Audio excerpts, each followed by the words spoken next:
The Cobweb Curtain, A Christmas Story by Jenny Korolek, based on a legend told by William Barclay, illustrated by Pauline Baynes. It was cold on the night the Christ-child was born. Cold in the stable, cold in the streets, cold in the hills. Mary, his mother, wrapped him up well, and Joseph, his father, laid him in the manger full of sweet hay. The ox and the ass stood back a little. They felt large and clumsy next to the baby, but it was their furry bodies and their steamy breath that kept the Christ-child warm.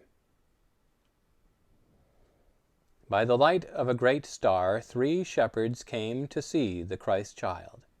But they did not have any presents for him because they were poor.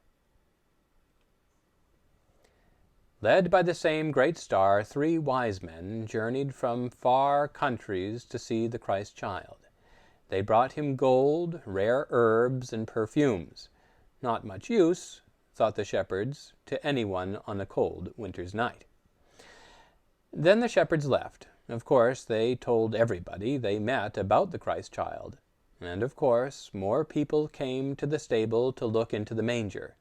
Then they went out and told others to come and see what they had seen. The 3 wise men went away too, but at the gate of the city a messenger stopped them. "Why have you come to the city of our king?" he asked. "And why did you bow down before a baby? Is he a king?" "No," agreed the wise men. "Not a king as we know a king," said one. "He is the Christ-child," said another. "Sent from God," said the third. "Oh, really?" said the messenger. "Where does he dwell, this special child? I am sure my king would like to bow down before him too." "The city is not so big," said the wise men. "Your king will find the Christ-child soon enough." And they rode home swiftly and secretly by little-known paths. The youngest shepherd had heard all that was said. Now he saw the messenger hurrying into the palace. Suddenly he was afraid for the Christ-child. He crept back to the stable. "Come," he whispered to Mary and Joseph. "Come with me. The child is in great danger. You must hide. Follow me, and I will show you a safe place outside the city. It will be very cold and very dark, but in the morning I will bring you a donkey. Then you can ride away quickly into Egypt." Mary snatched up the child, and Joseph took her hand. They followed the shepherd down narrow streets and away from the city. He led them up into the hills to a deep, dark cave and left them there. "Do not talk," he said. "Do not light a fire. At sunrise I will come back." Mary held the Christ-child close, and Joseph put his arms around both of them. Comforted, they fell asleep. In a crack in the rock at the opening of the cave lived a spider. She heard what the shepherd said, and when he left, she watched the mother, the father, the child. The night was very cold.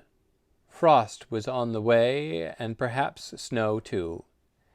"Poor things," said the spider. "What have they done to be afraid and hiding on such a night? I cannot weave a blanket. I cannot build a door, but I could spin a good strong web to keep them warm." The spider began to spin as fast as she could.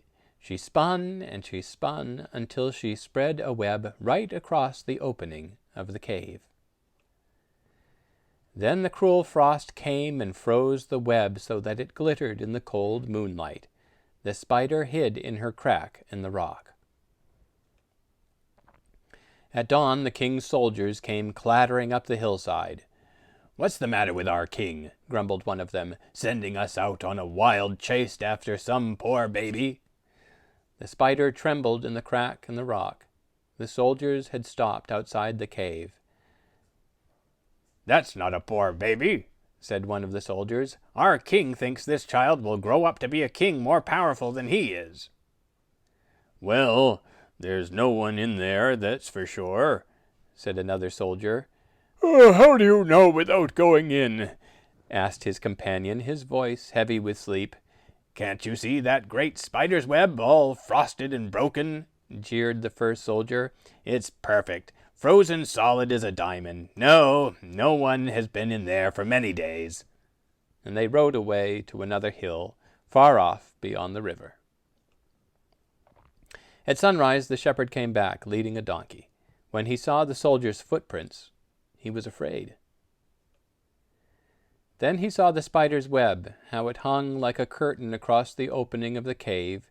He unfastened it very, very carefully, and laid it on a small dark tree.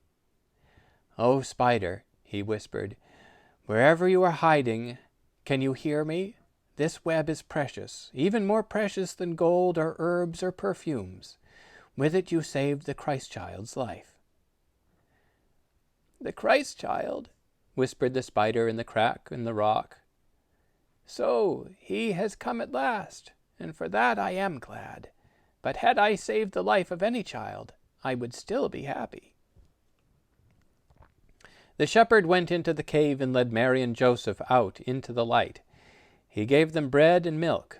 Joseph lifted Mary onto the donkey, the Christ-child in her arms. They thanked the shepherd in quiet voices for keeping them from harm. As they passed the small, dark tree, Mary saw the spider's web. "Look, Joseph," she said, "look at that curtain of cobweb, how it sparkles in the sun's early light." "Yes," said Joseph, "and all the work of one small creature." They rode on toward Egypt, and the shepherd stood and watched them until they were out of sight. Then he dug up the small, dark tree and took it home to show his wife and children. "That is lovely," said his wife. "Put it by the door. Is the Christ-child safe?" "Yes," said the shepherd, "thanks to the spider who spun this web." Together the shepherd and his family sat down by the small tree. When he had told them the whole story, his children said, "Well then, every year on this day we must find a frosty web and hang it on a little tree to remind us of the Christ-child's birthday and of what the spider did." On Christmas Eve, look at the tinsel threaded across your own dark tree.